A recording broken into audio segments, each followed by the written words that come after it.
Welcome to the Hospital Finance Podcast, your go-to source for information and insights that can help you stay ahead of the challenges impacting healthcare finance. And now, the host of the Hospital Finance Podcast, Michael Passanante.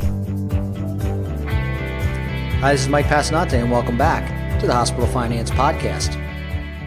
Recently, BESLER released a white paper entitled Driving Optimal Revenue Cycle Performance, and that white paper details research that we and HIMSS Media conducted, looking at over 100 respondents in revenue cycle and HIM and other areas of finance within the hospital about their perceptions of where revenue cycle is going right and perhaps where some things are going wrong.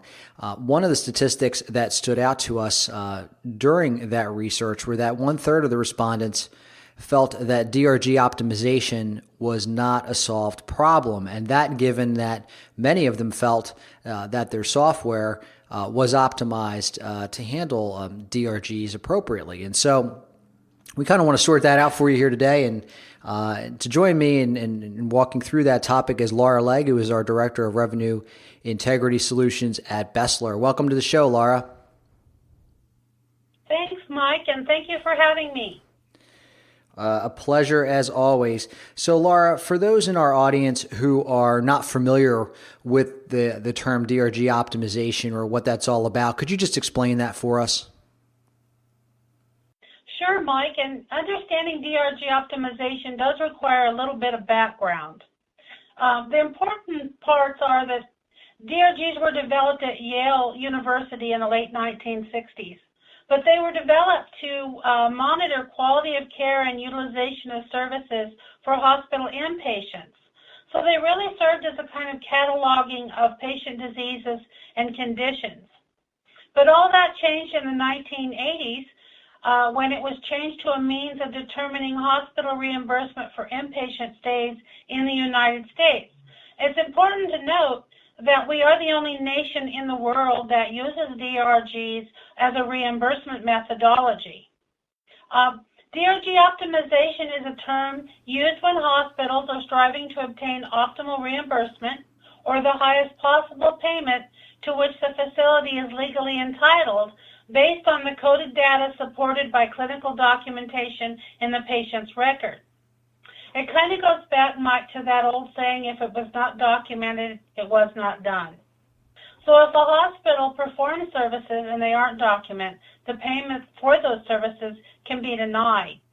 So people do use a lot of different terminologies when they're talking about DRG optimization. They might use some interchangeable terms such as DRG validation or DRG audits.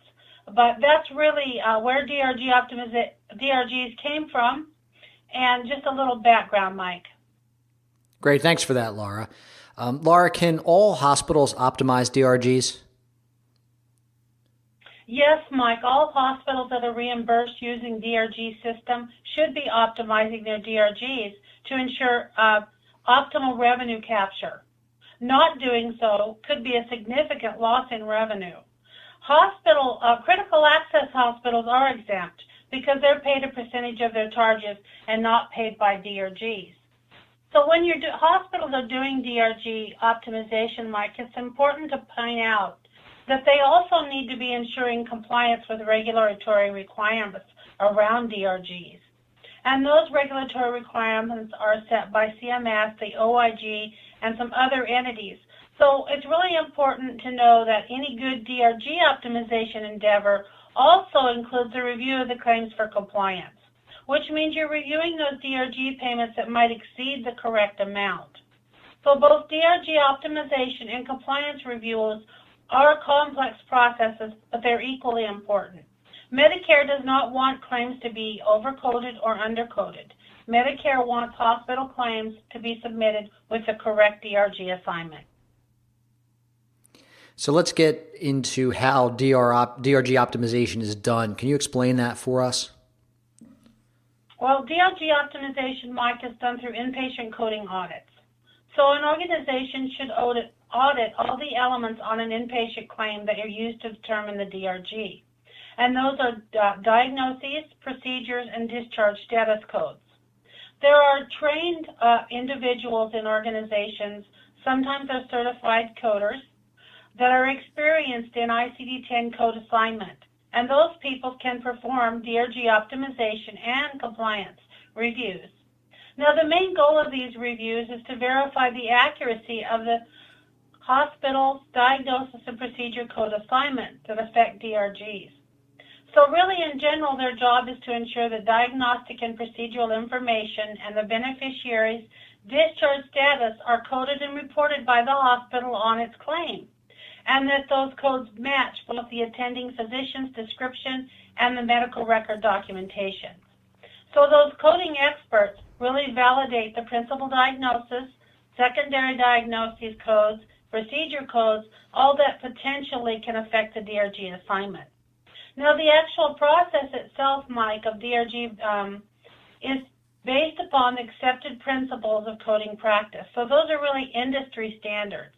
And the two most important references we have for that are the CMS and cooperating parties publish what we call the official guidelines for coding and reporting.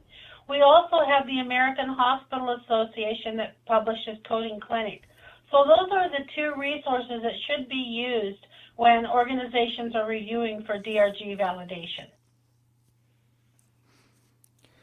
And Laura, can you describe the optimization process after the DRG is assigned? I can, Mike, and what it really is really a second set of expert eyes to assure that all the coding is done according to industry guidelines and is consistent with the provider's documentation in the record. So during the DRG review process, it can be either pre-bill or post-bill. A difference in the initial DRG assignment and the reviewer's DRG assignment may be found. When this happens, then a reconciliation process takes place.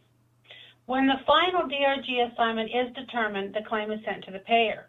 Traditionally, most DRG differences are ascribed to maybe a coding error, implying that the established guidance from the official coding guidelines and the AHA coding clinic were not followed. But there can also be a change in the sequencing of diagnosis or procedure codes that can change the DRG. But once the final DRG assignment is made, the reconciliation takes place, the claim can then be billed or rebilled. So Laura, hearkening back to my comments at the beginning of the podcast where most of the respondents, 2/3 in fact, of the survey that was conducted, noted that DRG optimization is not a solved problem. Why is this issue so important right now? Well, one of the reasons, Mike, and probably the big reason, is that code assignment is done in one of the most vulnerable areas of revenue cycle, and that is coding and clinical documentation. So the coding aspect of it's especially vulnerable right now because we're in a relatively new coding system, ICD-10.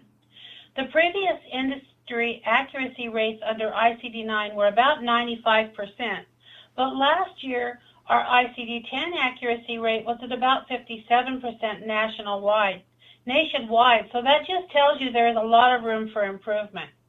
Also contributing to that is the ICD-10 coding system updates yearly that change DRGs every year, and it makes it challenging for coders to keep up their knowledge base and maintain that high accuracy rate. But really what I can't stress enough, Mike, is the importance of clinical documentation that's accurate, complete, compliance, and timely. Really, the documentation is the most important key to accurate coding in DRG assignment.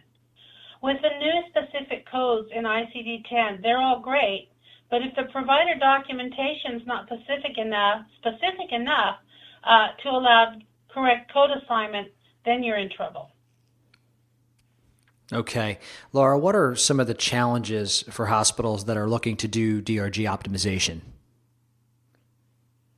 Well, often I hear, Mike, that, and it's true, that DRG optimization does require resources because you've got to have the staff and the time to put into the actual process itself. And that's why leveraging a revenue cycle vendor is one option that can really lighten the load and the expense of DRG validation. The days of manual coding audits are behind us, and there's new technology in place today that allows hospitals to look at hundreds of claims and analyze them in just a few minutes. And really that comes from the premise, Mike, that for a long time, for several years, we've known that RAC auditors and other payer auditors were able to review hundreds of records at a few minutes. So now hospitals can also do that, which kind of levels the playing field. The claims that are flagged and can then fall out for further review and be looked at by an experienced coding analyst. So there's many benefits to it, including timeliness, the volume that you can review, and it also causes a reduction in claim denials. The other, I think, real challenge is hospitals are so busy right now, there's competing priorities. That there's that challenge with all the initiatives that hospitals have going on, be it improvement activities, be it EMR updates. But DRG optimization can actually help offset the cost of some of these initiatives. So it is a win in the eyes of hospital finance leaders. Indeed, and I'm wondering if you can expand on that and talk about some of the additional advantages that hospitals can achieve when they engage in DRG optimization. Well, Mike, besides the obvious increase in revenue that's found during DRG optimization, there is the compliance assurance of knowing that you've had a really strong double check system for your revenue integrity. Also, when reviewing inpatient claims for DRG optimization, hospitals can take advantage of the workflow by including a review of other compliance and regulatory issues. So some of the things that can be worked into the workflow of DRG optimization is a look at medical necessity, a look at quality measures, hospital-acquired conditions, and that's really just naming a few. So these benefits really multiply the benefit of DRG optimization and ultimately result in better coding, better clinical documentation, and cleaner claims.